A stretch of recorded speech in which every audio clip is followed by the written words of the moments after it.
სოფლიო ეკონომიკური ფორუმის რეგიონალური შეხვედრა სტამბოლში ფორუმში რამდენიმე ქვეყნის წარმომადგენელთან ერთად საქართველოს ეკონომიკისა და მდგრადი განვითარების მინისტრიც მონაწილეობდა.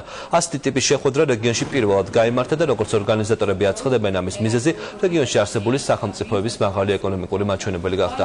აღსანიშნავია ისიც, რომ საქართველოს თურქეთთან ერთად ფორუმის მონაწილეებმა დაასახლეს წარმატებულ ქვეყნად ანტიკრიზისული ეკონომიკური პოლიტიკის გატარებაში.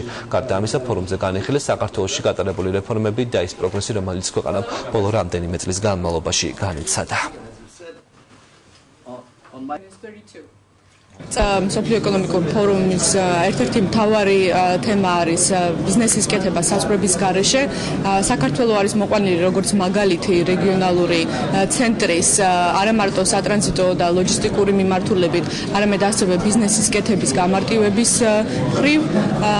საქართველოს სავაჭრო ბრუნვა იზრდება ყოველწლიურად. თურქეთი არის ჩვენი პირველი სავაჭრო პარტნიორი და მნიშვნელოვანია, რომ ამ გამოსვლის დროს როგორც თურქეთის, ასევე საქართველოს მაგალითები და ერთობლივი ბიზნეს განვითარების მაგალითები იყო მოყვანილი.